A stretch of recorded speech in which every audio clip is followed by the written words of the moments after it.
Good evening, Free Enterprise fans, and welcome to tonight's race between Cubsrule21 and Kyrios. I am Baka Shinobi, and I am joined by Aliceel. Excuse me. How are you doing this evening, Aliceel? I am doing fantastic. How are you doing, Baka? It's been a while. It's been a little while. I got lost in Final Fantasy XIV, which is why I dropped the L from your name. I'm sorry. Well, Alicel. But what we're not going to go and lose is not going to go and lose this old man. It seems we're starting with a Tella with this run, who's got some interesting boss fights coming up. Absolutely. We have got our defeat the Fabul Gauntlet, defeat Golbez, defeat Rubicant, defeat Baigen, a Water Hag, Officer, defeat Kainazo, and defeat Dark Elf. Some of those names can get pretty nasty. Baigen in a punchy spot can be very rude, as just 3 entities that can punch can be very hard to deal with if you don't have the defense or the attack power to just burst down those arms and get control of the fight. And Kainazo, we just love the turtle showing up and washing away all our hopes and dreams. And Tella is not known for his high HP growth. Tella's not known for a lot of things, unfortunately. Power, overwhelming, the ability to go and just destroy the seed. He's kind of known for, I get all the spells except for the really good ones. But those spells can go and be very important, like starting with Blink, that can go and help against Baigen if you can have a turn advantage. Starting with Exit is great for looting as we're on T Wildish and we want to go and just see what wonderful treasures we can pull out. And, Stop can be handy on occasion, but it's the ordeal spells that really go and liven up the party. Absolutely. Especially, I know we're all thinking it, if you can get a Darkness Crystal and Weak. Grind? Yeah, that is a very powerful thing. We do have sirens available in shops, but if things are early enough and you're not finding all of your bosses right away, always good to just have that pile of experience and charge through the rest of the seed with power overwhelming with the rest of your characters, which you'll be able to go and pick your party very quickly as we have See No Earned on, so we'll be going to the free and open spots that have no bosses or any other form of blockage to prevent you from beating characters, so we'll be assembling a party early on, and that's going to decide pretty hard, I think, how much we want to go and lean into Tella's D Machine. If we find some Berserkers and only Berserkers without casters, that's not as great because, yeah, the level 30, 40, 50 Berserkers, but without gear, they're not that good. And if you have gear, you might be able to just push through other stuff without needing to do that big grind so early on. Absolutely, especially if you find your bosses, like if you find the officers on, I don't know, the moon, especially that ribbon room, or on the giant, that's an easy 200,000 or 300,000 experience. Yeah, those officers do not have the boss bet, and we don't have the no free bosses flag on, so one of the ordeal spells that Tella gets in addition to Weak is Stone. That just instantly takes out anything that it hits, as long as, they're not a boss bet character, which, yeah, those officers and soldiers aren't. You can get a good chunk of experience very quickly. And we are off. Who is our second character to join this party? That's sort of like a mage. It's a melee character, and yeah, that's a punch mage, all right. Does not scale very well with equipment, as Yang is a monk. He uses his fist. He does not go and believe in selling his hands with weaponry, so the good shiny stuff doesn't really improve him. Level still does, though. And let's take a quick moment here to actually talk about our runners tonight. This is a rematch from round of 32 of Adamant Cup. Cubsrule21 and Kyrios did battle it out there, so I am very hyped to see kind of what both of our runners are bringing to the table today. It's always exciting to go and see a rematch from past tournaments just to go and show off. We've had a lot of time to play and grow. Who's going to go and show off some extra growth? And with both runners going to the Torian Castle to speak to Bedward to get their free key item, we're going to see where this seed grows to next. And that's a Luca key. Luca Key is actually kind of a funny key item in this flag set because you can warp and get the item and from the Dwarf Castle fight, but this is a boss hunt. Yeah. Normally when you go and find that Luca Key on a seed with warp, it's alright, do I have a warp caster? Well, if we start with Tilla ordeals, you'll have warp after that. And be able to go and just skip that sealed cave, and no Demas to hide an item, so the boss usually wouldn't be that important, but we do find an important boss of Cubsrule finding the Dark Elf in Mist Cave. Might be a little too early for this party, but knowing that that boss is there and knowing you can just come and take that as soon as you have any character that can do damage in the beginning, that's a great find. Yeah, that is. I just want to go and do a few hundred points of damage, and this boss is taken care of, and that's one objective on the board. And we do only need 7 of the 8 bosses that are listed, so we can definitely go and take appreciation of that Dark Elf. If we see more bosses early on, we could risk Darkness Go mode even.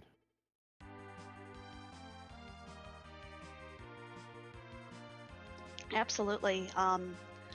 It's the jetty seeds that are probably the scariest when you suddenly realize this is down to how quickly I can get bosses done, less of, can I get through these bosses on the moon?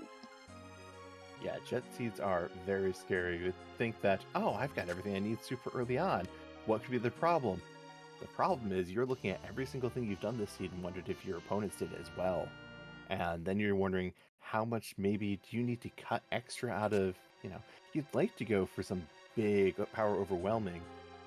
But if you can cut out a bit of that grind and get through the Zeromus fight faster, maybe you do that because you don't know where your opponent's been. You know that you've got go mode very quickly and you're just thinking of those thoughts the whole time.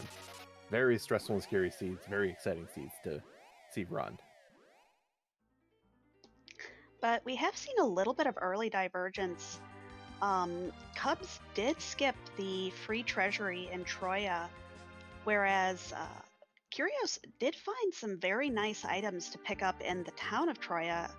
My favorite, life potions. I like life potions. And star veils. Life potions and star veils are 2 very good items. We've got something called the life glitch, where if you throw a life potion at a dying enemy, you'll go and revive them, and they don't stick around very long because life, when you throw it on an enemy, doesn't really mean that they have to go and get much health. Actually, they can't get any health because they don't have the right stats for it, so they just instantly die and give you more experience. And so far as our characters, we have found a Sid who... Sid does Sid things, and a Porum who... Some people are not as big a fan of Porum because she does not have quite the XP curve that Rosa does. Porum learns Exit naturally, first of all, and she does get a few of her utility spells a little bit earlier. Yep. She is, to be entirely honest, we have limited character options. A White Mage is a very welcome sight no matter what, just because Zeromus is a bit scary sometimes. Those big things hurt, and Tella is not going and healing the party up with Cure 4s. He's good at other things, not that. But Cubs is going to be the first of our runners to have an objective on the board here at 5 minutes and 14 seconds, and going to give us a quick mist dive. This is a nice kind of pickup, just because there are some nicer items. But that is a Cecil and an Edward on Kyrios' side. That is a nice thing. The Mist Cave giving up a Firebomb and a Blizzard will be rather nice with that Sid. And yeah, that Cecil's a very powerful character, or more to the point, Cecil gets access to very powerful weapons. I will need to go and complete ordeals for that, but we already had Tella, so that's very incentivized. And there's 3 bosses up there, so definitely don't want to just leave those on the table. I do wonder if our runners will go ahead and check and see if they can pull a nice Holy Sword out of maybe Eblin. I would not blame them for being tempted by that whatsoever. You'd have to go through the trap chests in there, as T-Wildish, you're not going to go and find the very, very strong swords in just random chests outside of the Troyan Treasury. but it would be nice to go and have something like that. You know who's actually very good for some of those trap chests if you're willing to roll the dice? Ella? Tella with Recall. Fun fact, Tella is the only person in this game who can cast Weak and Fatal on multiple targets. Only with Recall, though. It's a very low chance. I've had a time where telecast Stone 3 times in a row on 3 trap tests in Eblin. That is definitely something you'd like to see. Well, we found another thing we'd like to see. Palom is on Ordeals. Cubs going and sending Yogg on their way and making room for the Quake Kid. And this looks like one of those parties that you're looking for levels. Because Palom and Porum, both great targets for that. Yep, we've got Palom and Porum. Sid is definitely going to be able to carry early on with a Rune Axe and some Dragoon armor. Definitely going to go and be able to take the hits. The kids might not go and do so well in the fights, but the kids can sit in the back row. Sid can be back row glitch to go and attack. And both are runners side by side going into that first fight over Deals, with Kyrios coming in just a little bit sooner. And we are finding Dr. Lugay here, who is going to just waste time. That's all he does in this spot. He is not very impressive. This bot has extremely low physical attack power, if I'm not mistaken. That is very true. I believe it is the lowest in the game, or one of the lowest. Yeah, that is, well, it's not looking very impressive. Cubs getting through the fight a bit faster, getting a nice twin off, going and using a firebomb, if I'm not mistaken. Those J items that we picked up early, very much coming in handy, allowing just faster utility, turn utility to burn down this very, very obnoxious boss. Yeah, it's not just so that he shows up and talks a fair bit, which he does, and it's not that he has 2 fights, which he does. He also steals half the experience from this fight, because you don't really get experience from the first fight at all, but they still count as monsters, so that takes away a good chunk of that experience budget. And he poisons you. Yeah, I was gonna go with and he poisons you. He's a rather toxic fellow.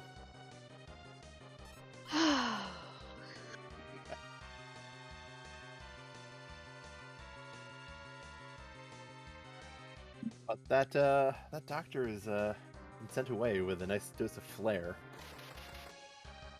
Flare, which is mini nuke, things are still very weak to it. Good single target damage, and now we have Poison Lock.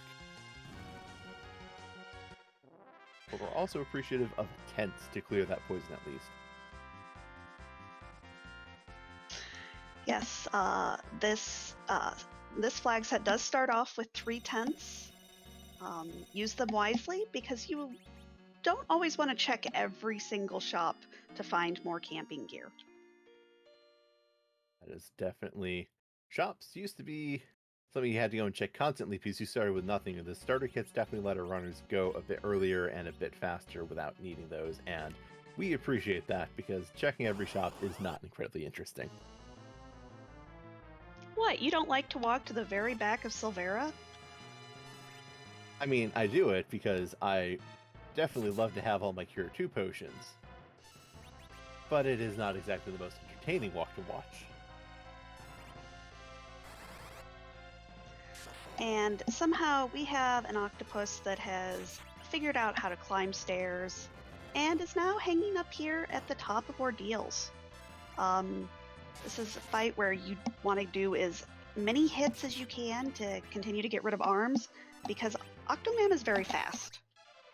That Octomam is. Also, if we're noticing, Cecil is actually doing damage, which is unusual for Dark Knight Cecil, as his best weapon is the Black Sword with a whopping 30 attack power. But Octomam is it's a wholly resistant boss, and more to the point, if it's wholly resistant, it's weak to dark, so Cecil's damage do extra damage, yes. Cecil's swords do extra damage.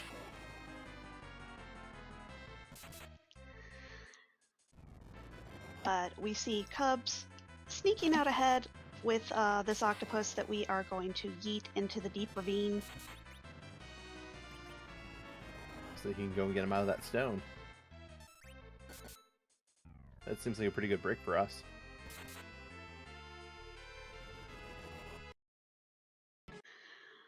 But Cub's going to be the first to get a full-powered Tella, a Paladin Cecil, and we'll see what's hiding up here in the top of Ordeals.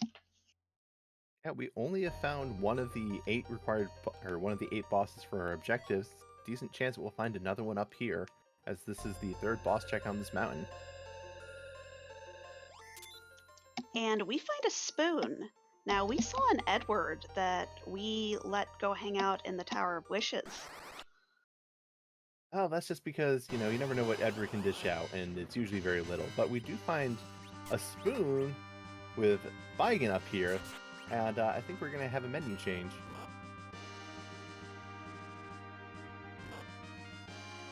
And we see a twin coming up.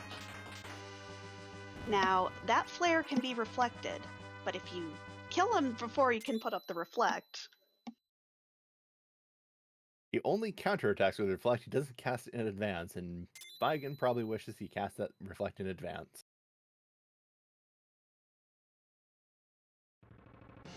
The twins playing the role of Wyvern for the monsters today. Blarg. I believe that is definitely what Vigan just said. Looks like Cecil starts with some form of bow, and bows in this game have incredibly poor accuracy, at least the very low-level ones that you start with. And 16 damage from Vigan is not a very big prize for that animation. Comet, however, is a nice prize to get, as Kyrios now finishes off Vigan as just behind Cubs, who is doing a quick Siren grind on Mount Reveals to power up the Tella, it looks like. Or their Cecil, excuse me. Tella's already powerful enough. This being a nice little encounter to just get an infusion of XP. Definitely, if you haven't managed to get underground, this is the best place to use a Siren. Yeah, there's a idea of, I want to save this for the most value I can get out of it, when sometimes the most value you can get out of it, yeah, it's a lower number, but if it goes and accelerates your team fast enough, it's really worth it. And I have suspicion Cubs might be looking at your plan to go to Evelyn Castle, taking that experience. And Starfall Infinity in chat saying the Liliths are undead. Yep, Liliths are undead, and you start with 10 Cure 2s, so it's a great way to quickly take them out. Yeah, those Cure 2s are very strong. And speaking of very strong, the White Mage is too strong to move fast. Cubs has to go and shove him out of the side, as he is running straight into this Tower of Wishes and looking for a bard who can go and spoon, dish out some damage. Gets rid of the Cid. Now, Cid's a good character that you can leave here in the Tower of Wishes, and if you need an anchor at the end, Cid just does not get a lot of speed. He's kind of old, and that tends to happen. Look, Cid is an engineer. Things will be done when they're done. He does not move at your schedule and speed. But we see Cubs very quickly utilizing the back row glitch, which means that if you equip somebody with a back row weapon, it sets the flag to do full damage no matter what row they're in, and then the flag never goes away. Just kind of forgets to turn it off. Now in Red Moon, that is turned off, so this is a nice change for Blue Moon, because sometimes you just want to hit those orbs that are in the back row.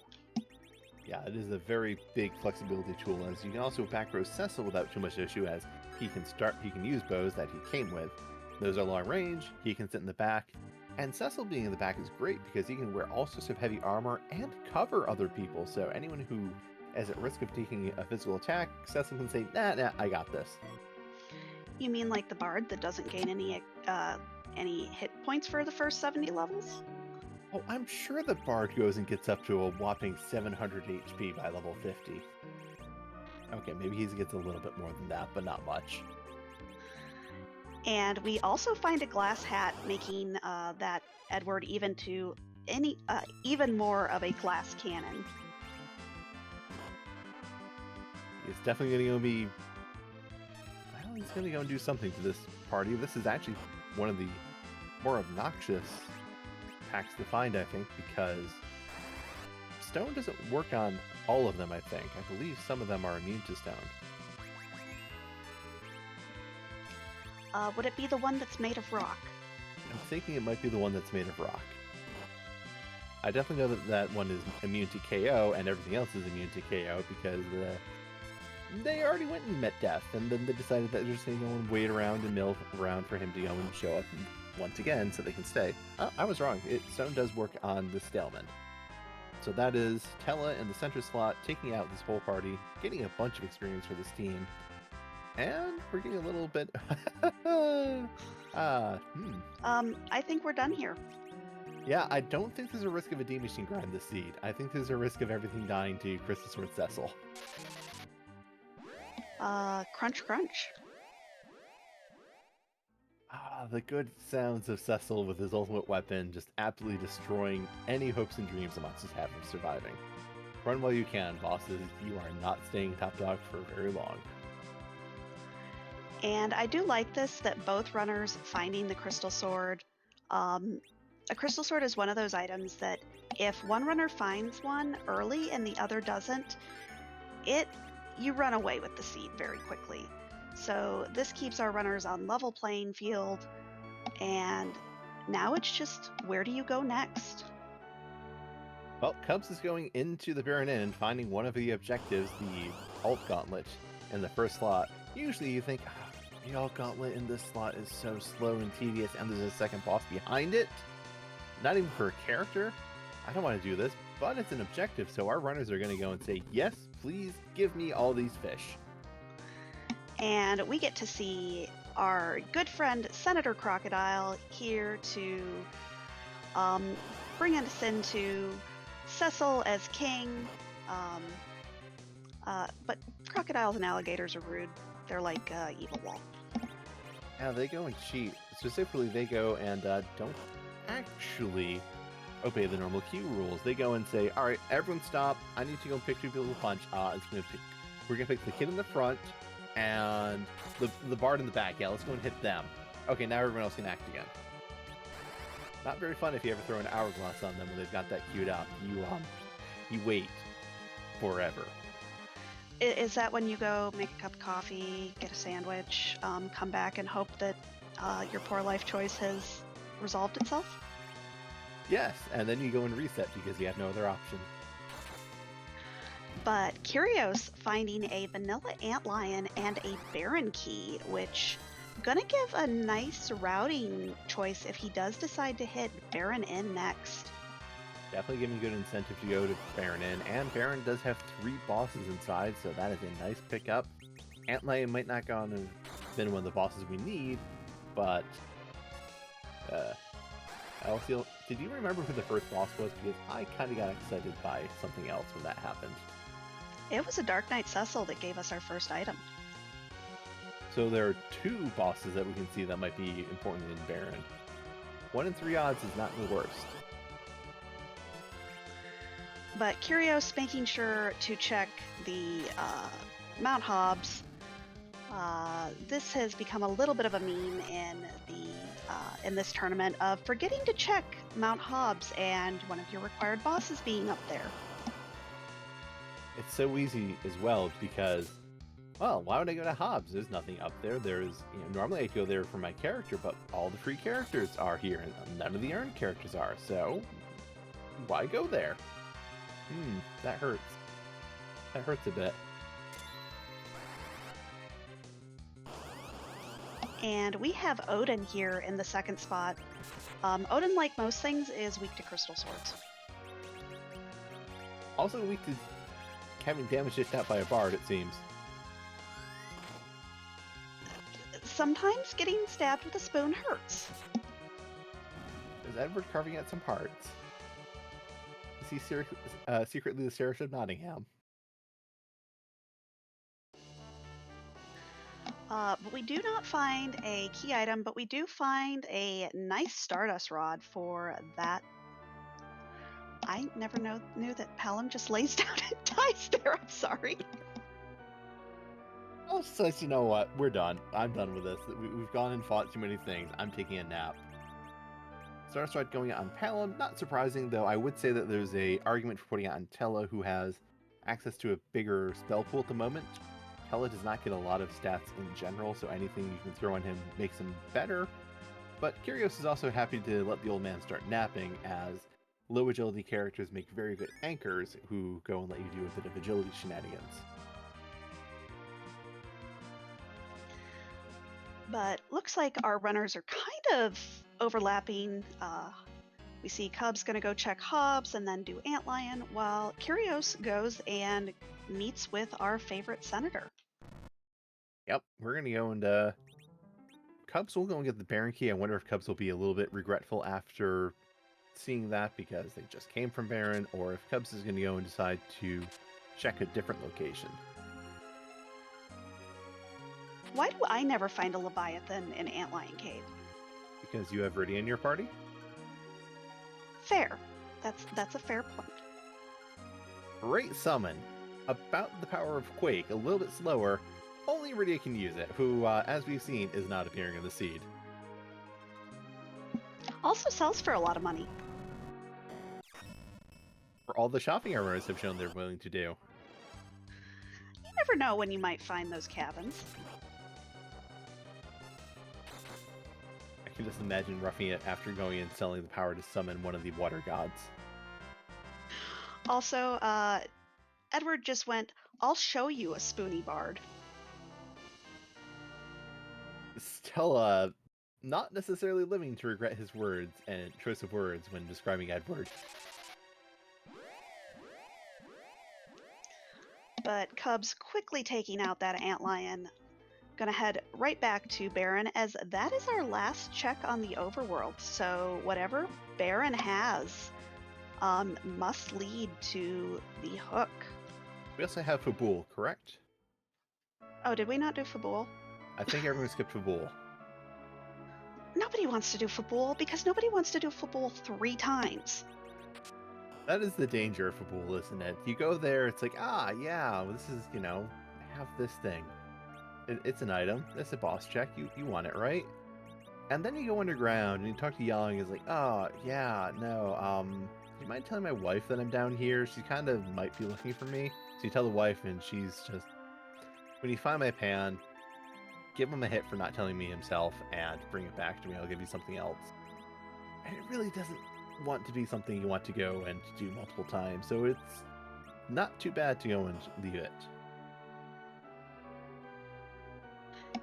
Yeah, it's always when you put off Fabul, it has a vanilla pan, and when you do it early, you find the pan in the next check you do. Mm-hmm. At least we don't have to worry about, oh, it's a hook route. I'm going to go straight down there, and then the magma key was in Fabul. That one always hurts. That's not an option here.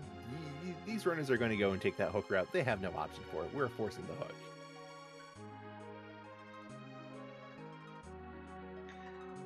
But we did see Cubs picking up 2 sorcerer robes from the shop in Baron, as that is a gated armor and weapon shop. It does have some nicer gear, and sorcerer robes are best in slot for that Palom. Yeah, they are very, very good defense, even up through Zeromus, as it has extra magic defense, gives good magic evade, and gives stats to our casters, so they'll do just that bit more when they go and get into combat. Now, everybody knows you find a white shirt if you do any of these seeds, but on that rare occasion that you don't find a white shirt for that Porum, sorcerer robe just as good. Oh yeah, not as much white magic casting stats, but might be a bit better at keeping form alive. Not to mention, I don't know if you found any exceptional armor for Cecil. Cecil can definitely go and get in that mage gear. And we see that Cubs has not chosen the path of justice, but has chosen the path of violence today, and taking out that Dark Knight Cecil rather than waiting the 3 turns. Waiting for him to go and cast a Dark Wave, trying to go and keep the rest of this party alive that has... I think this party might get close to having as much health combined that Cecil has alone. And we see some variant of guards here in Baron Castle. Is this another required boss? Not today, but... not the... You would love to see these guards in a more free spot because, well... they can be free. They don't have the boss pit. You can go and do quite a bit with them.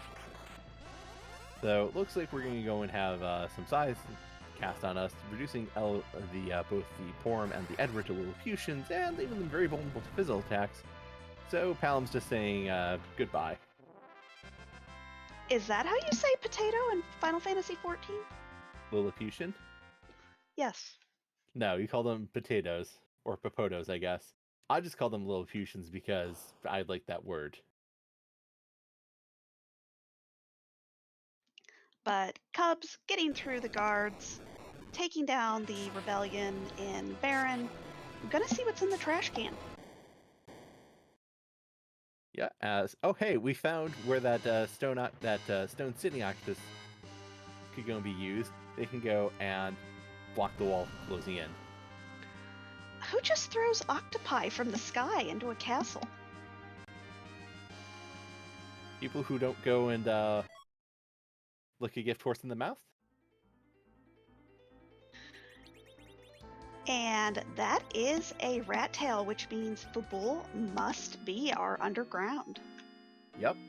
We can't go and get it from the Odin Throne as the rules are... the Odin Throne is a bit too mean to go and give you the way underground. That's a very high level check, and unless you turn off boss safeties, you're not going to go be made to do that.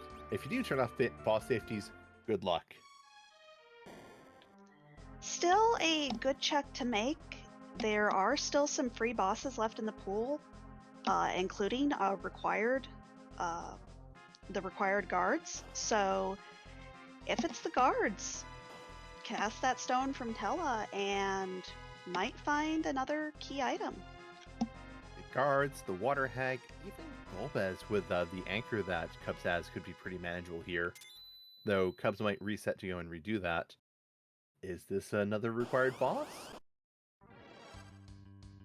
It is! Rubicant is here!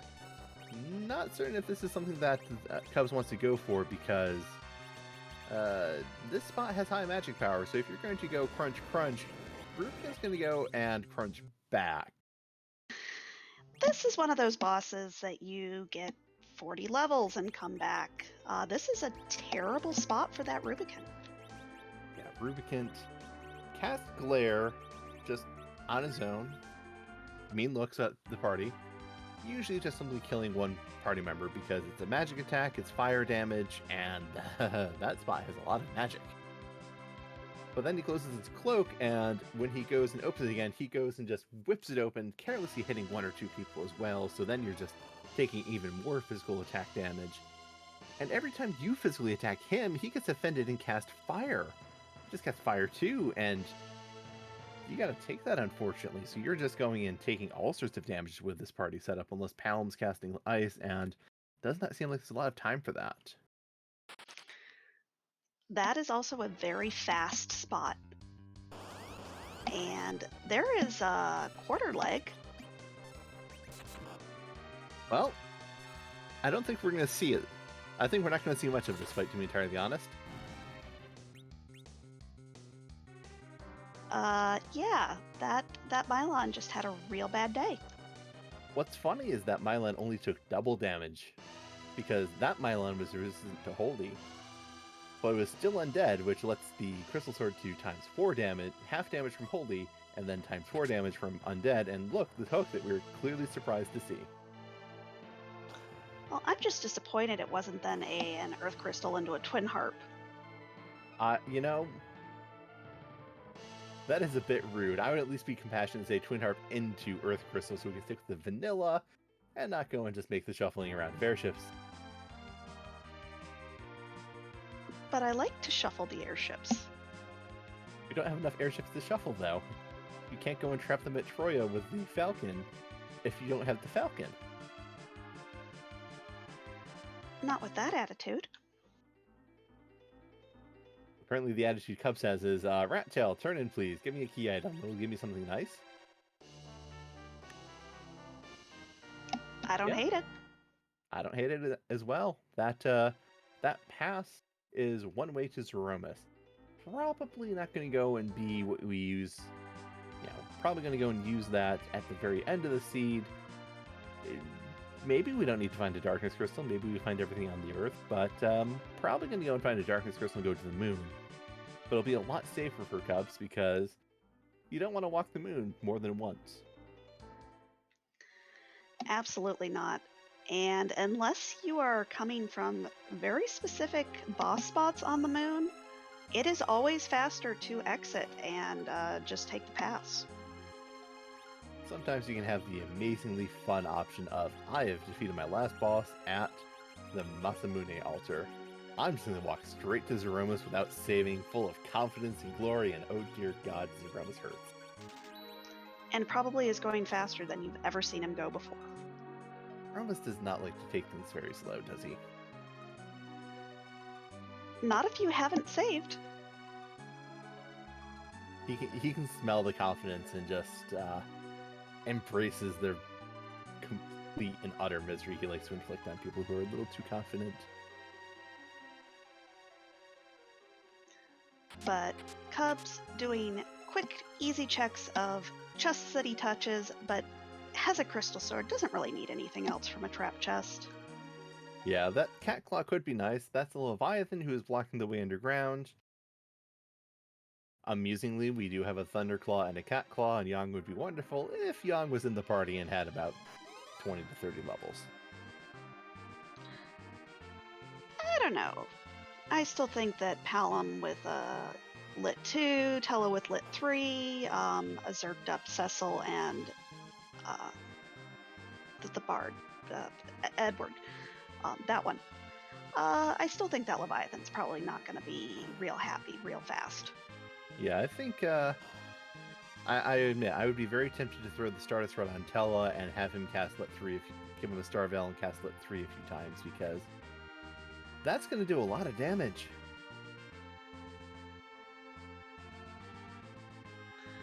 But first we have to see what our first boss down here is. There can be some nasty ones. There can be. Also, Urban Quest pointing out the disrespect you called Edward the Bard, which is correct. You should be referring to Edward as the Spoony Bard. He almost got called about 5 other Final Fantasy characters with E names before I finally got there. Edda. No. Edge. No. Edgar. Edgar. He wishes. But we have the couple down here with Asura and Leviathan guarding this hook route. I don't know if they're moving up in the world or if they're just deciding that their domain is now just simply the entire underground. Which maybe would be considered moving up in the world instead of just the Fame Arch. But you fall into a pitfall. What pitfall is that? Well, the Tier 4? That one hurt a bit. The quake that Palom keeps trying to throw. Ashura seems to go and have a handle on that situation, unfortunately. As that was a 5,000 heal, which this spot only has about 6,000 HP, unfortunately. So that was a full heal from near death. I believe Cubs is trying to own life block, but things are not quite working out as conveniently. Does go ahead and starts bluffing that Palom. Bluff, increasing his magic power. Unfortunately, that virus still not enough to one-shot, but Crystal Sword Cecil coming through. Crystal Sword Cecil, Spoonword, and a bluffed up Palom definitely go and brings a lot of pain, as Kyrios is now also coming down, descending the tower. Cubs looking at his options, looking at his party, setting things up, and appears to just be going straight in, not saving. Definitely feeling confident that, Cubs can go and take out this Leviathan. Leviathan is going to do a quarter of your HP in this spot each time he does a big wave, but the magic power here is not the worst, as this is the vanilla Rubicant spot, and you do need to hit him and take those fire 2s. Yep, this is not a spot that's going to... We say Well- it's not going to hurt too much, and then Leviathan comes out and proves that not too much is still more HP than Edward and Tella have. Most things are more HP than Edward and Tella have. Most things are more HP than this party has, unfortunately, as well, because Palom and Porum are looking real close to being in one-shot range for those spells. Just Zerk up, Cecil, it'll be fine. Going fine so far. We're going to go and get another big wave, which, because it's percentage HP damage, the only person that's really going to hurt is Cecil, except it also goes and brings Palom and Porum back into one-shot range. Cubs is going ahead and casting Slow on the boss. Slow is a great utility spell that none of us probably knew how to use as children when this came out, but I think everything is weak to it. Everything can be slowed. Unfortunately for us as children, yes, we did not know that it was that good, but also we didn't know you have to cast it twice to get full effect, which is a bit awkward sometimes. But Cubs' confidence paying off, takes out the Leviathan, even manages to pick up that Edward so they can all get full XP. Everyone except Tella, who is doing a wonderful job of inspecting the floor. Meanwhile, Kyrios is hot on Cubs' heels with Ashura and has gone and put a wall on Ashura to prevent the Here4 shenanigans that Cubs had to deal with. Absolutely the safer way of dealing with Kyrios, and I think how we all probably took out Ashura back when this came out. Bold of you to assume I was smart enough to cast wall on that person. That was a real hard fight for me. It did not go well for young me at all. But we have a Sparkle at the top of the tower. Right now, I think we have Ogopogo, Wyvern, and Plague left. Who do you want there? At that almost 26,000 HP? Or is it only 19,000? I mean, if it meant that Wyvern wasn't somewhere else... But that spot has terrible magic power. You can't even make Wyvern do much beyond, give him a mild tan. Even with Reflect. But that Porum loves to dodge both the Mega Nuke and just regular nukes.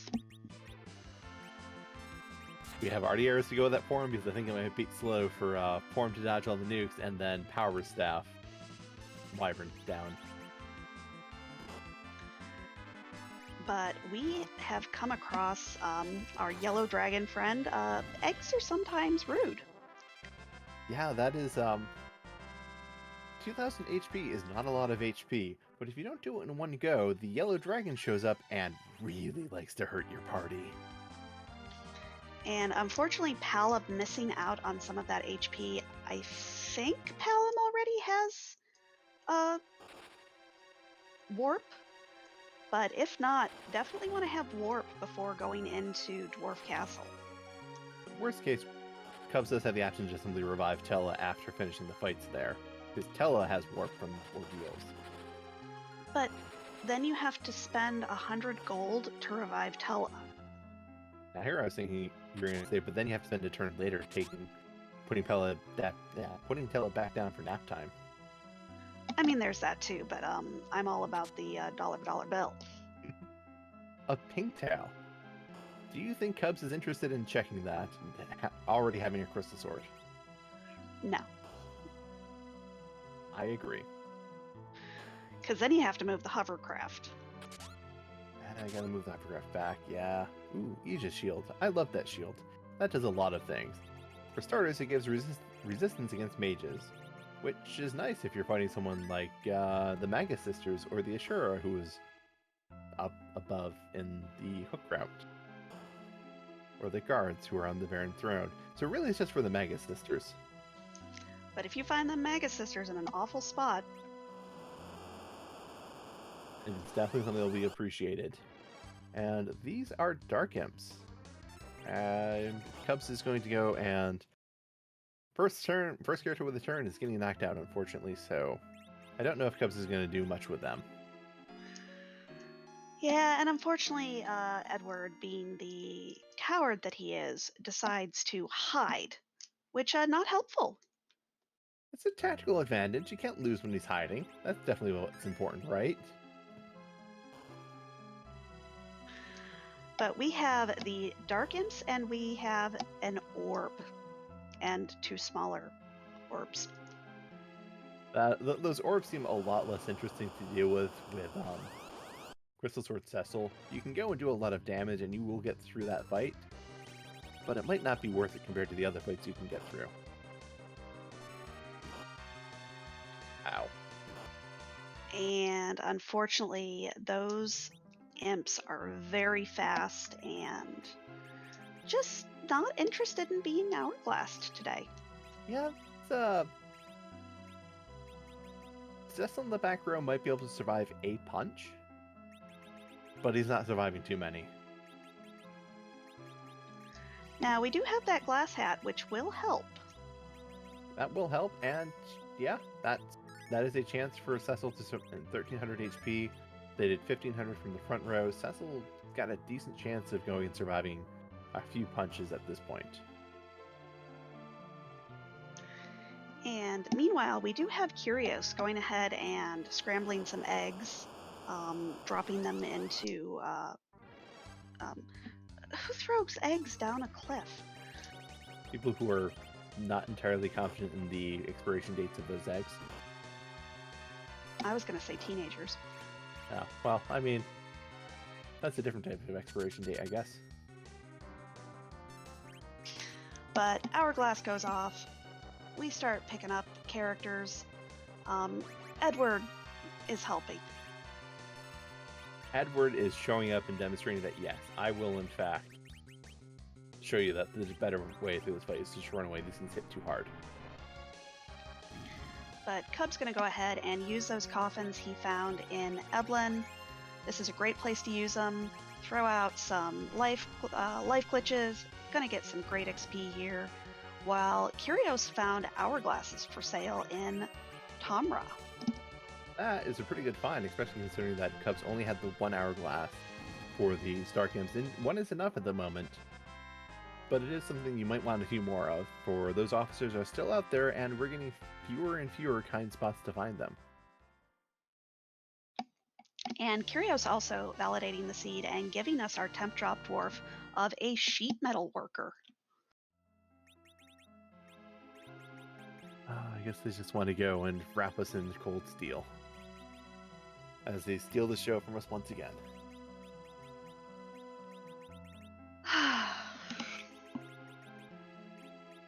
But Cubs did go and finish off those Dark Imps, and it was only rewarded with another glass hat, which I imagine Cubs wish he had before fighting the Dark Imps. Even, having 1, 2 would be better. The real reward there was that just bundle of XP. And gonna go ahead and head to Tomra while Kyrios going to take on this dwarf castle spot, finding the dolls in the first location. Not even moving out of their original location. These dolls are just so lazy. I mean, this isn't Toy Story. So what, they're just dolling around waiting for something to happen? I was gonna be more like they don't wake up and move. Oh. Well, I mean, these ones seem pretty active. They're dancing and spinning. That's what we call a jewelry box. I thought that was a music box. Both? I am unfamiliar with this both concept. Can you please explain? Well, you see, when you throw it down a cliff... Everything gets improved by throwing down a cliff with you, isn't it?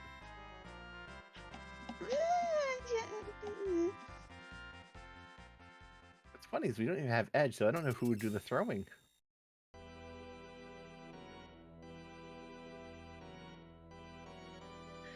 And we find a free boss here in the second spot. This is King Queen Eblin, and one of those bosses you would love to see anywhere else. Yeah, this is, I mean, it's a decent experience spot. It's got kind of high magic power. It can be dangerous on occasion, but yeah, this is only 3000 HP, and oh look, there's half of it. Yeah, we don't have time for y'all to go through your script. We have places to be, things to do. This is a race. Yes, we understand you are terrible parents to Edge. You went and got kidnapped by Dr. Luge and did not win the doctor lottery. And Cub's doing a check here for the Luca key, or checking the Luca key, hoping to see a boss that perhaps Kyrios will leave behind. Gonna get that tactical advantage. Yeah, that is something that Luca Cave is definitely a bit of a run. You do not go and just saunter through this place. You go and take a bit of a hike. And going and finding what's down here, I didn't see what showed up on Kyrios' side because it was very quick. Oh, look, we can get underground now. We can go to the moon because the sealed cave is vanilla. Cub's also going to get this vanilla check, but will he be rewarded for doing the longer walk? If he gets Golbez, it's a very debatable position of reward. Yes, Golbez is required. Golbez at Sealed Cave is not fun. At least we know it's not. No. Nope.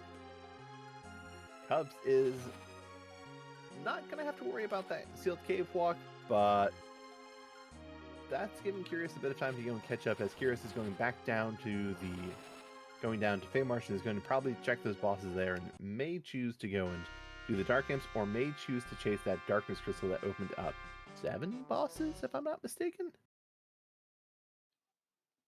I can't count on stream.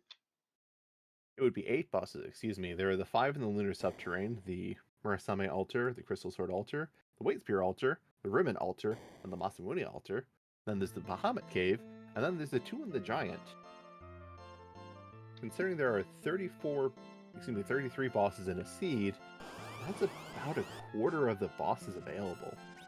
And we've seen a lot of bosses, yes, but we're still looking for at least 4 more bosses. This is a #no math stream. But math is fun and overpowered. Haven't you played Tactics? #no math. Well, it looks like Kyrios is going for these Dark Imps and is discovering that, yes, they are very much so interested in punching. Ooh. Cecil's standing up to the hit, and looks like Cecil is going to be able to get that Hourglass off before they go and really beat up this team.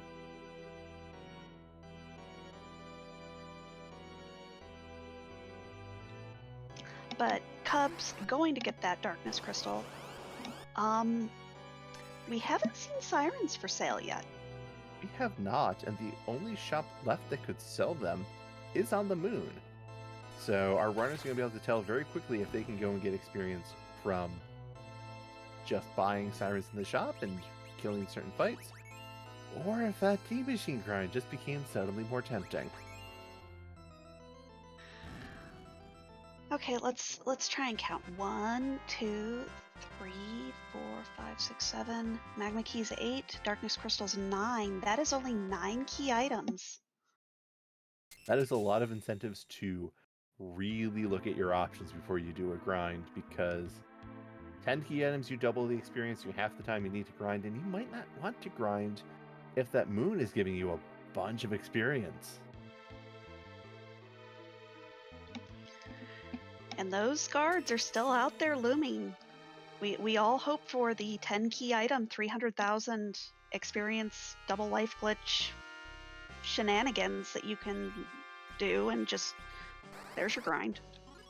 Oh yeah, that is a lot of experience, especially if there is someplace juicy like the element spot and the Giant. Go and throw a coffin on the officer, get 1 or 2 life glitches off.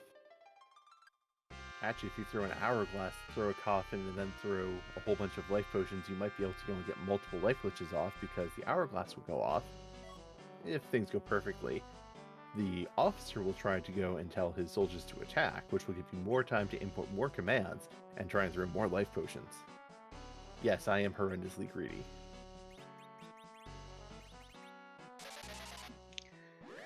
But we see Kyrios has checked the Yang spot. Gonna check that, Sheila, probably hoping for that 10th key item. And it looks like is going to check the Odin spot, so gonna find that Rubicant. We will go and see that Rubicant. That will be... How well do you think Kyrios will be able to go and deal with it? Level 36, Crystal Sword Cecil. Still a bit scary with how powerful those Fire 2s can get.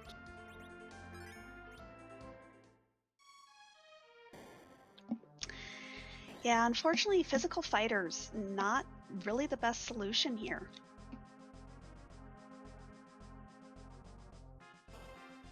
I think this is a darned if you do, darned if you don't type of thing, because the physical fighter is going to go and proc all of those counter hits, of counter Fire 2s. But the casters, you want to go and have a big spell like Ice 2 or Ice 3 even. But the bigger the spell, the bigger the cast time, the longer the delay, and the more times Rubicant is going to go and get to go around and throw out those glares and throw out some punches, which might interrupt your caster just doing anything. Or you could mistime it and cast Ice 2 or Ice 3 when his cloak is closed and heal him for all of the health. That would be unpleasant. As Falm's discovering that, yes, that is a very unpleasant look to go and get from Rubicant, as that's a 9,000 damage glare. I don't think anyone's surviving one of those. Cubs is surprising us. Gonna go ahead and turn in this pink tail and gets another crystal sword. The first one's amazing. The second one, Cecil has not learned how to dual wield, which we are all very sad about. Yeah, crystal swords on this flag set tend to have diminishing returns. Yeah, they have more diminishing returns than a car driven off of the sales lot. The first one's all you need. The second one, you can't have two Cecils, and Cecil can't use two swords, unfortunately. It does buy like 9.5 sirens, though. That would be very helpful if we could find them. The bunnies have them. It'll be fine. Yes, the bunnies. They would never let you down. Speaking of letting you down, thanks, Sheila. Cubs is just not even keeping that. Nope. I got enough money for the crystal sword I don't need. I don't need a Bahamut summon I can't use either. Looks like Cubs might be heading... Yep, gonna head to Mysidia. Gonna turn in that darkness crystal and be the first runner to head up to the moon. Meanwhile, Kyrios is going and making progress in this Rubicant fight, is going and pushing along, though Glare is 9,999 damage that time. Paladin just cannot catch a break. We just need to break HP cap. This is Final Fantasy X, right?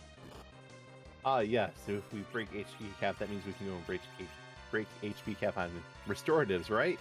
So we can go and cure 4 for even more HP that we don't have.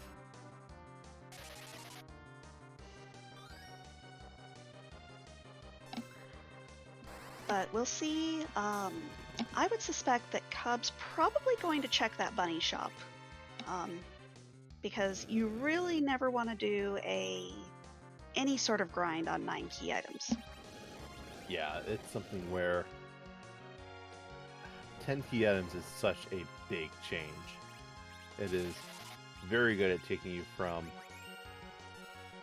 It's just double experience. It's a complete and utter step up. You can go from, I need to go and grind extra just to get to healthy Zeromus levels, to every boss I fight is going to go and give me tons of experience and accelerate me harder and harder. But there's sirens.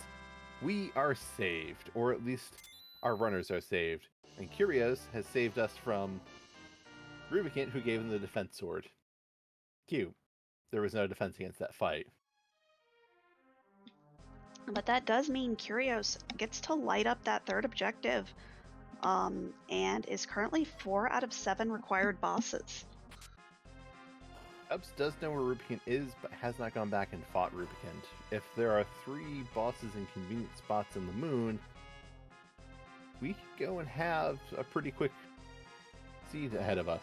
Though if the bosses are, say, hiding in Zot, in the package, in Twin Harp, we will not have a very fast time. Or if it's a turtle into Golbez up on the giant. Oh, that is definitely a good way to hurt our runners, because turtle on the highest HP spot of the game, yeah, that's a scary fight. Very fast as well. You need to go and have that set up. But we find one of our bosses, Cubs, is discovering that, hey, look, the water hag is just chilling in Cave Bahamut. Water hag here is low-key very, very rude. Turns out, Punch is a very strong spell when cast from very high attack powers. Also, I appreciate this team has one character who has been able to go and break 4 digits in HP. None of the rest of them are even close to it.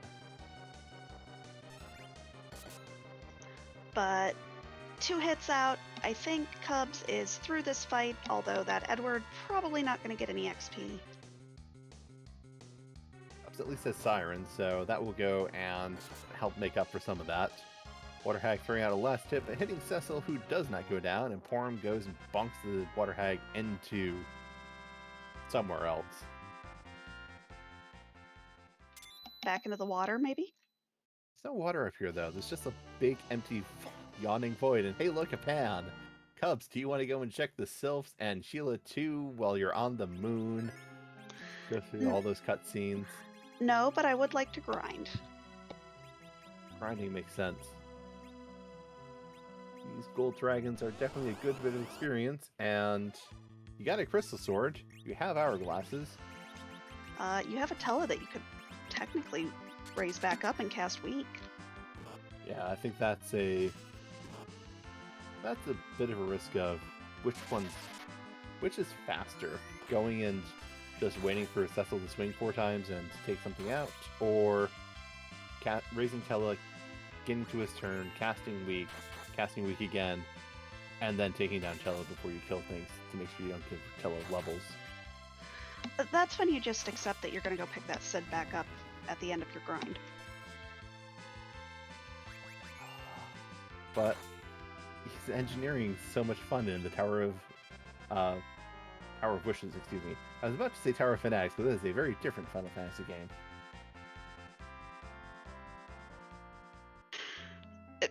I had a thought, but now it's gone.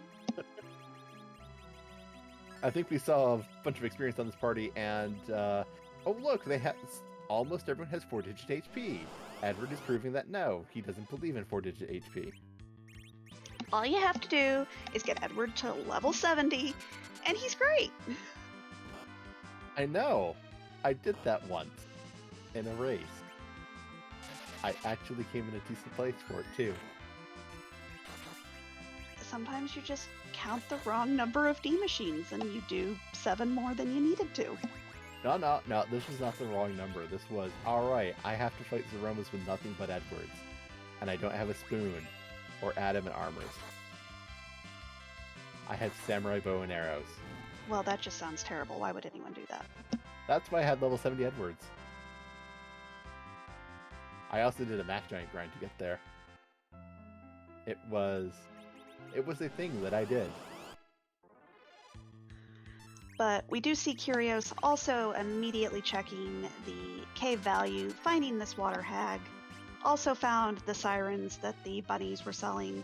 So I suspect that we are going to see gold dragons on both sides. Yes, that is going to be the 10th game for Kyrios as well, and we are going to go and... Here's a question. How far do you go on experience for this team? Do you take your children up to their top tier spells, or you just assume that Cecil with the Crystal Sword casts Nuke well enough for everyone? I get Porum to about 1500 HP, and make sure she's got Cure 4, and Cecil to 45, and go. That looks like where we're going, as there's Cure 4, and there's an exit cast. Cubs is out of Cape Bahamut.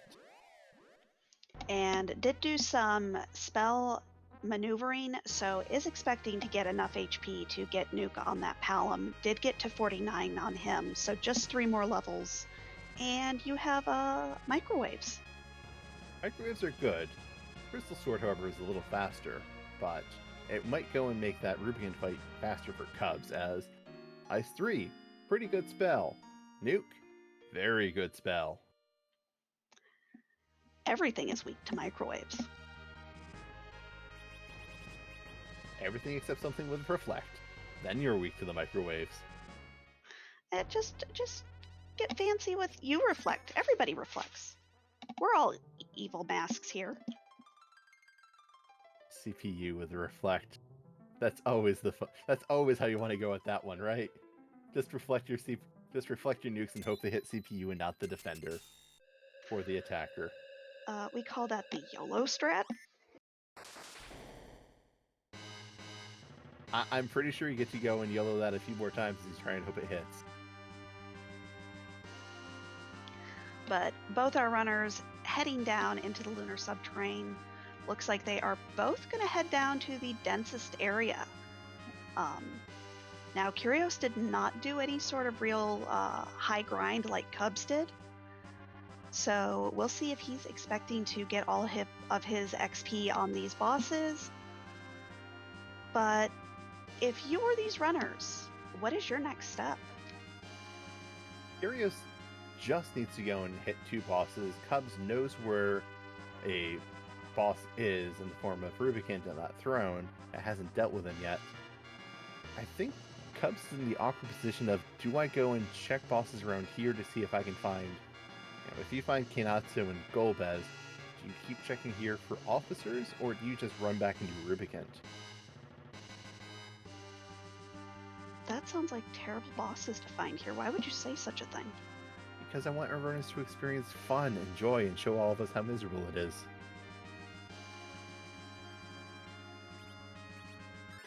Well, we'll see if our runners decide to face check or start taking some of these bosses. Yeah, because there is the second option of none of the bosses could be up here. They could go behind Earth Crystal, Twin Harp, and Package. The 3 spots that remain. I don't think Cubs is interested in finding Valvalis. No. No. It's one of the only elemental fiends not allowed to go and be a form of progression. Well, that goes and takes care of the worst case scenario for Cubs. Officer Soldier is here. We can go in through a coffin, revive them, leave the soldiers confused, and just take them out quickly and easily. And there's no question of, if I find any of these other bosses, do I stick around or just fight Rubicon? You almost certainly fight Rubicon over Golbez or Kenatsu if you can choose. And I'd like to say that I called this early on. I said soldiers were going to be at a high XP location. Yeah, and an interesting point is Kyrios is going to get a lot more out of this grind than Cubs is. Cubs is already pretty high level. This is going to be, we've got 10 PNs for Kyrios. We're going in life glitching that officer. This is somewhere around 200,000 experience probably for, close to 200,000 experience for Kyrios. And that is Palom with Meteo. That is Palom with Nuke. That is another boss on the board, and that is 2 more key items. That was 10 levels for Kyrios' team, 4 for Cubs. I don't think Kyrios... Tower Key and Legend, there is a boss you can go and look at. Which for Kyrios is a question because the boss could be right there. We know they're not at the top of Lower Babel, but that boss at Lower Babel might have a key item that leads somewhere, so this is getting a bit hairy. Cubs going down to the Masamune altar with Kyrios right behind. Or that tower key could be gating something like, well, not that. I don't know, the Earth Crystal that has 2 bosses. Technically only 1 if you're really adventurous and walk up Zot without going and having the Earth Crystal. it's a dangerous play because that is a lot of time to walk up Zot just to check a boss, but that might be something that our runners go back and do just because we are getting low on boss spot. And yeah, we got Giant, we got the first boss of Zot, and that's, well, we also have that tower key, so there opens up one more. But that's it for bosses, and we need to find one more before we want to leave this moon.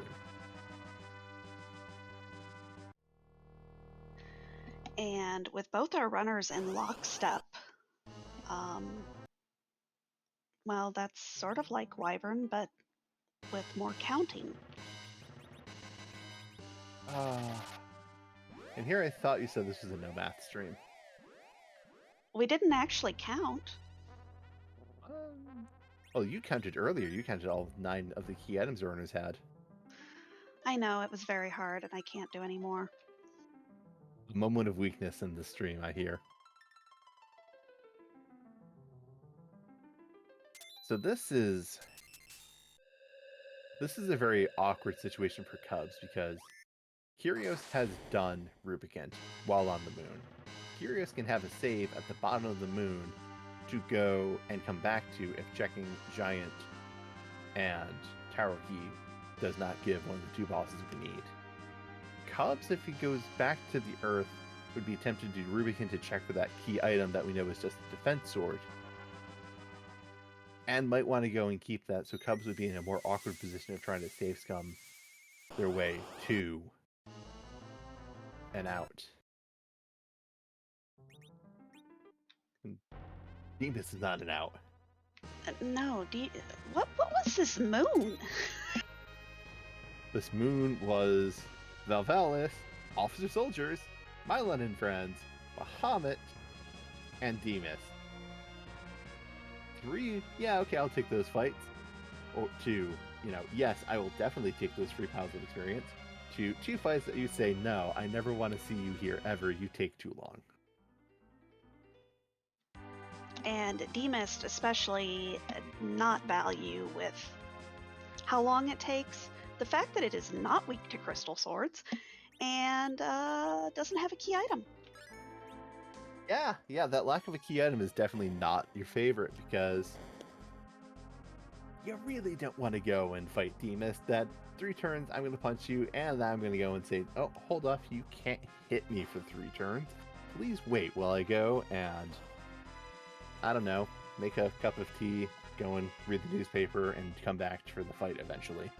Is not what you want in a race situation. Very much so.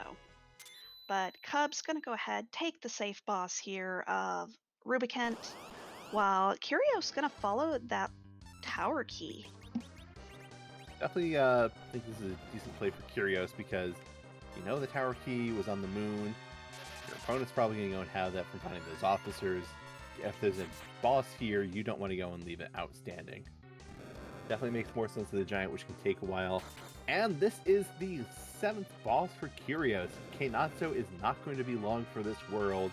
Crystal Sword Cecil is going to go and destroy him. And Kyrios now has defeated 7 of the 8 required bosses, giving him a crystal.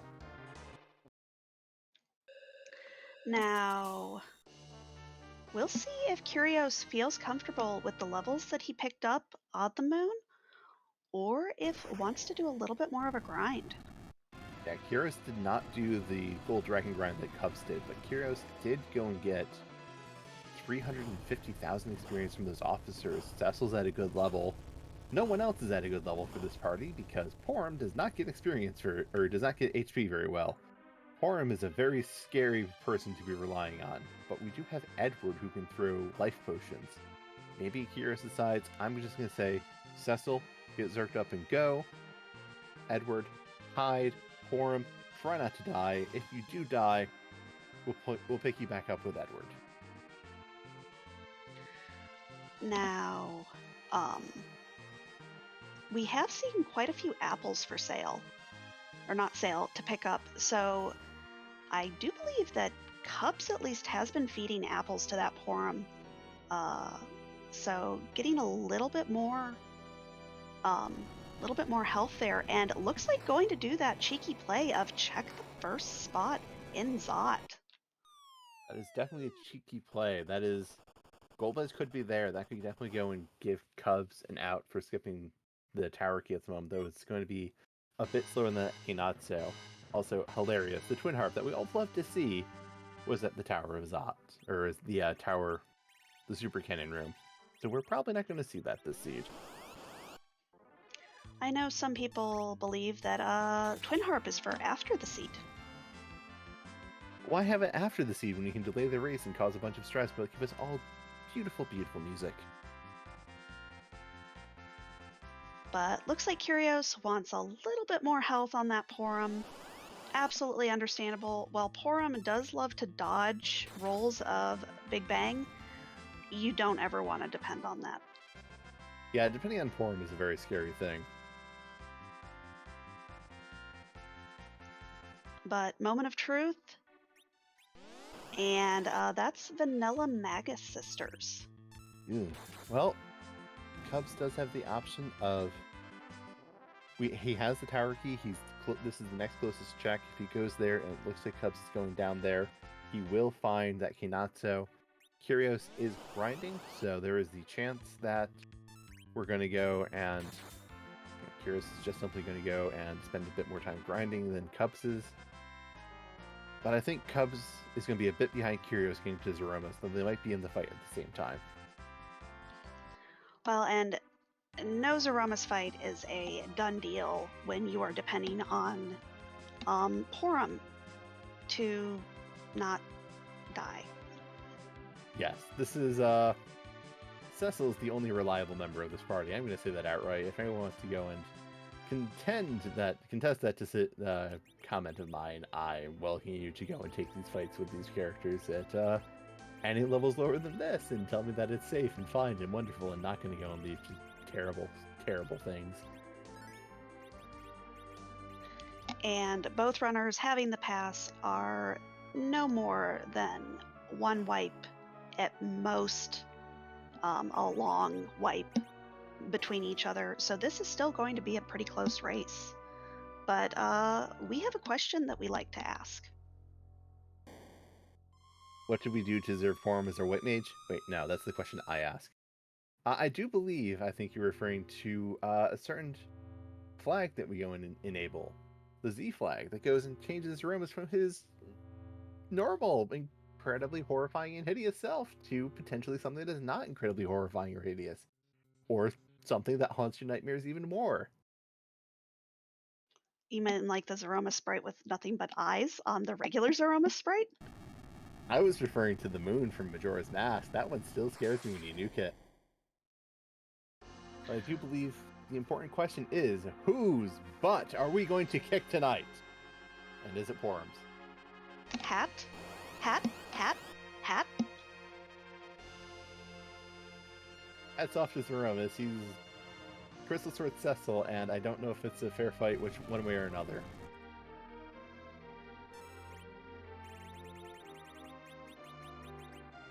But we see the crystal being thrown. We see a Zerk coming out. We see a shake. We see Cubs leaving the Super Cannon, getting out of Lower Babel, and is going to be heading to the Zeromus fight shortly.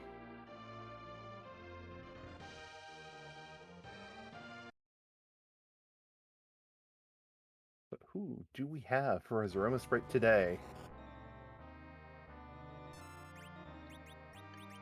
That's a thing. That is the Astral Dragon from Breath of Fire 4. I only know it from here, to be entirely honest. I may not have paid attention to all the speedruns of Breath of Fire 4 I've watched, but that is from Breath of Fire 4. I know that much. You want to talk about horrifying? I don't know, those solid abs, legs. How can you go and see anything horrifying from here? Well, to start, it doesn't have a hat. It's got the, antennas and the flowing bit behind its edge. It's like a hat. But Cubs just about a minute and a half behind Kyrios. Let's see if maybe he gets a better roll on who gets counter nuked. Yeah, Edward going in and counter nuke. Edward is kind of hard pressed to survive the Big Bang, and Tella is definitely not going to survive this Big Bang. But Edward would go and pull out a lot of decent damage. And Kyrios is just showing, I believe in the power overwhelming of just pure damage we are throwing out, not healing, but whites and nuke.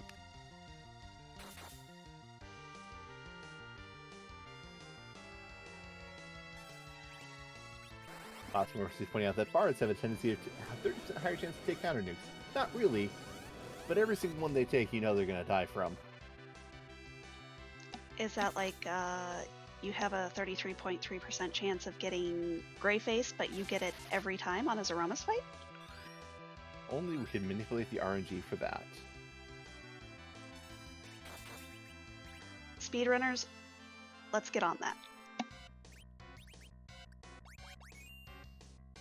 But we see nukes coming out from Palom on both sides.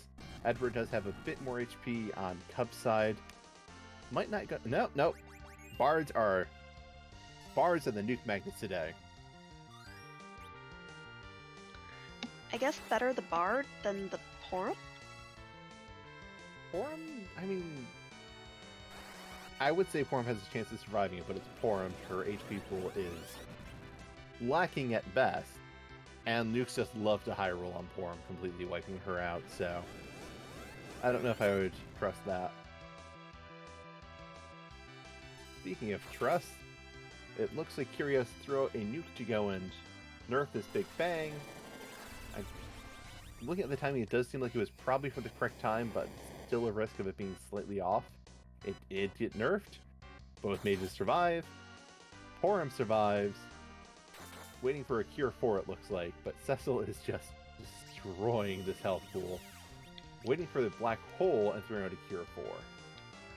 Unfortunately, I don't think we found any Bacchus wine, so going to have to spend the turn zerking back up that Cecil, plus, well, it doesn't matter because there's rocks. There's rocks. There's a Porum at 8 HP, but gets the Cure 4 off so she does not die to HP leak. This is looking pretty safe for Kyrios.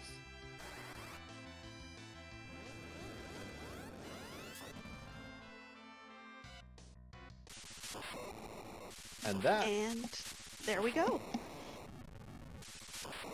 Kyrios has finished this race in first place with an official time of 1 hour, 19 minutes, 9 seconds. GG's to Kyrios as Cubs21 is just on their heels in the Zeromus fight, dishing out damage well. And with that, Bedang, I do believe we are joined by Kyrios. GG's to you. Hello, thank you very much. Tell us what you thought about that seed. I mean, is it weird to say that I can't wait to go back and watch my own race? Not at all. It was interesting. I mean, the couple things worked well, a couple things didn't work well. Cubs came in pretty much around the same time. I think you're seeing his finish pretty shortly, it looks like. So, I mean, it's gonna. I'm very curious to see what we did differently, if at all, or if we were just step and step the whole way. There were some divergencies. One of the big ones at the end is Cubs chose to go and grind and Cave Bahamut before finding that officer-soldier fight. So took a couple gold dragons, which were a bit longer than the few eggs you did at the end, which was a bit of a divergence. Question I have for you is, how did you feel about piloting a team in which no one except for one character had more than 4,000 HP for 90% of that seed? Yeah, I mean, even early on, the party was a bit of a mess, right? Like, I looted a bunch of places early looking for a weapon that someone could equip that would deal damage, and was, if anything, kind of bailed out by Palom being there for Twin and then the Rune Axe on Ordeals. And then, yeah, I mean, you play with what you're dealt, and ultimately there was enough power. Some Bacchus would have been really nice just to make things run a little more smoothly. But, we've had worse teams, right? You have a Crystal Sword Cecil at the end of the day. Not a lot of things stand up to Crystal Sword Cecil very well. Mm-hmm. Well, and just finding the first chest in Eblin, that always feels good rather than checking all 3 chests and then finding it somewhere completely different. For sure, especially when the rest of the team pretty much has their weaponry set up at that point too. So it's not like you're really hunting for anything else. Yeah. But when you kind of saw that it was going to be a lot of bosses there, just kind of one right after the other, how did you feel? The big thing was going to the moon. I think I had 4 boss spots that I couldn't check, which is frankly one more than I'm really comfortable with. And I took that run to Sheila 1 that was kind of a waste of time trying to get both the 10th key item as well as remedy that a bit. At the end of the day, it shouldn't have worried because it's all kind of there on the moon. Curious where that Golbez was, if it was somewhere that we had access to or if it was somewhere that we would have had to keep hunting for if Kenatsu hadn't just been so convenient. We did not see the Gulpus on the restream. Cubs did go and check Zot to go and see if there was a boss in Zot 1 and discover that no, there was a Vanilla Magus Sisters there. Mm. So Golbez remains a mystery to us. But the Rubicant fight that you had, what made you decide to take that before going to the moon and finding if there were sirens available to grind rather than going up and taking that fight up there? I mean, it's easy. You just need 2 ice 3s, right? I didn't know Palom was going to have a target on his back. Rubicant always knows who to give the dirty looks to, it seems. Mm-hmm.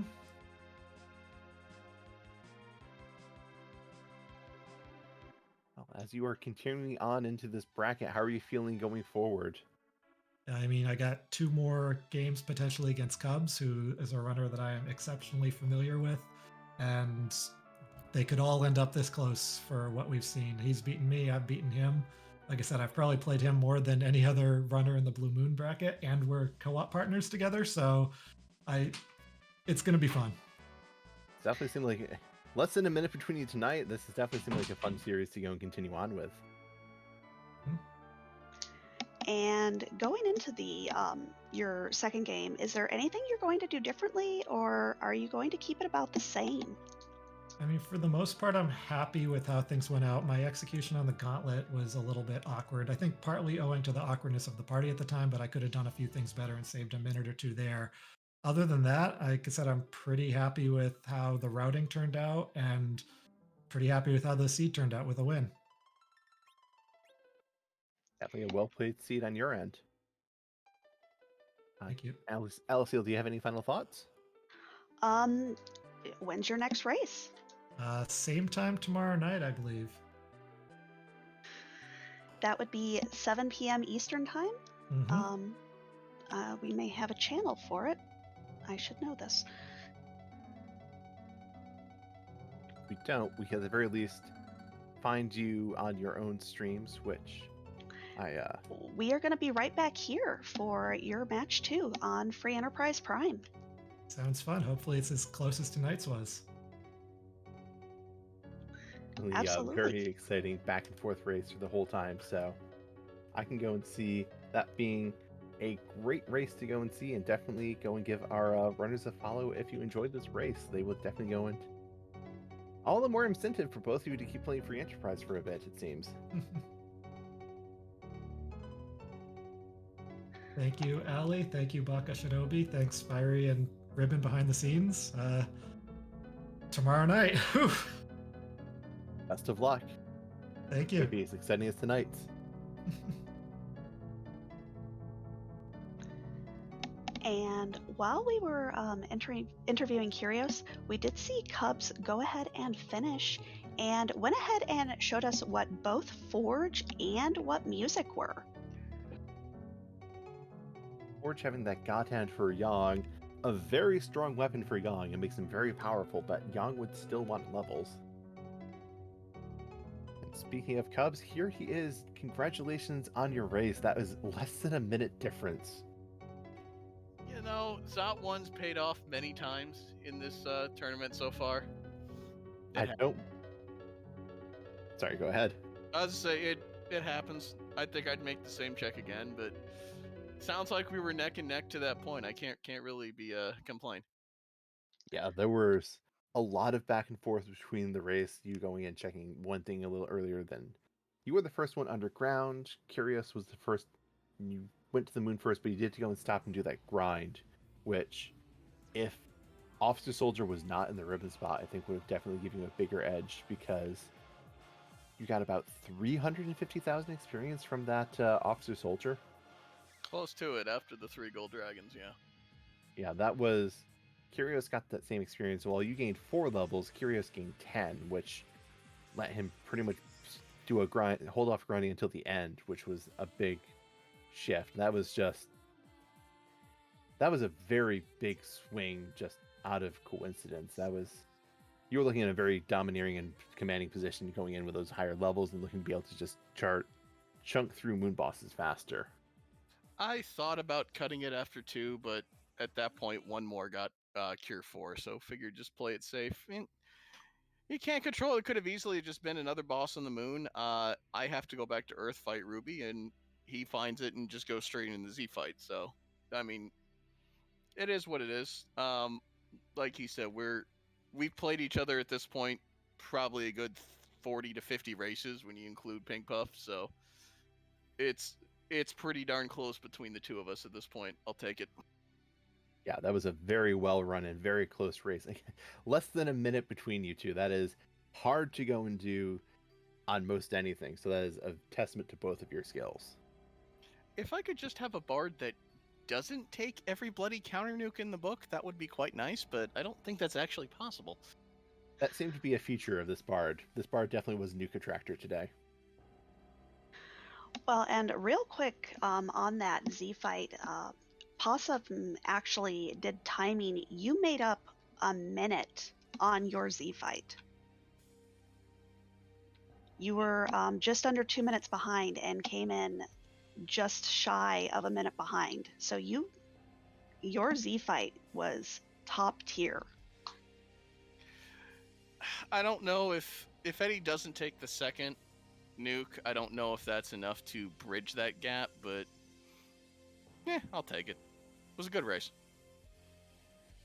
Definitely a very good race. Well worth going and watching back and just seeing all the places where the lead changed hands and things just shifted slightly. But do you have any thoughts that you want to share on that race, Cubs? No. Going into this tournament, I mean, obviously you're looking at every race one round at a time, but I did see pretty early on the chance of this rematch from Adamant Cup. I was hoping to get this one from the beginning and hoping for a little better luck than we had in the spring, but still another game to go. Just hope it swings a couple minutes here or there the other way tomorrow, and we end up with a game 3. It definitely seems very easy for that to happen. Are you looking to go and make any shifts to your planning, or are you thinking this is working pretty well, I should go and not go and try and mess things up and make things worse for myself? I don't really think so. This maybe being up 1-0, take a couple more chances, but no, it's been working for the most part up to this point. So just keep going and see what happens. Definitely a good stance to take, not going into making wild changes. It was a fine race to go and watch and commentate. So thank you for putting it on for us. And it does sound like we are going to be seeing you back tomorrow, same time, same place. Yeah, that is the plan. A possible game 3 would be sometime on the weekend. We haven't figured that one out yet, but I always enjoy racing Kyrios. We are co-op partners. It's always fun racing somebody that you respect and that you have so much experience with. It's always fun having these matchups. Well, and it's very, very fun to watch a matchup where the two runners are both friends, co-op partners, and so evenly skilled that it's your edge of your seat the whole race. So thank you so much for letting us restream you. No, appreciate both of you for commentary. Ribbon, no more Tellas, please. You had me worried there that it was going to be a D machine for a while, but please no more Tellas. Fiery, congratulations on keeping Possum from eating the buttons. That's always a tough call. Very much looking forward to watching this one back. Thank you very much, all. We'll see you here tomorrow. See you then. I think everyone Thank you here so should be much. excited to see. But I believe with that, your and my time has come to an end. But there is so much more free enterprise tonight. We have several more matches going on. I believe we are going to be sending y'all over to another Blue Moon match. You believe that was the match over on Free Enterprise 2, if I'm not mistaken? Yes, that is a Blue Moon waning match between Stupid Sexy Flanders and Vitasia. But we also have, let me pull up our schedule for tonight. I saw We so many also races.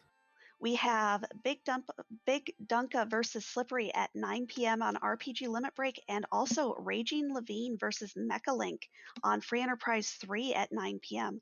Definitely check out both of those races as well. All of these are wonderful runners, and you're just going to have a great night of Free Enterprise. Really sounds like it. And as a reminder, we will be sending you over to Free Enterprise 2, and when you get there, please do not spoil the results of this race for anyone who wants to go and watch it live. You definitely couldn't tell from any point of this race where it was going to end, so please don't spoil it for them. But thanks again, and thanks to our behind the scenes staff, Ribbon Quest for restreaming.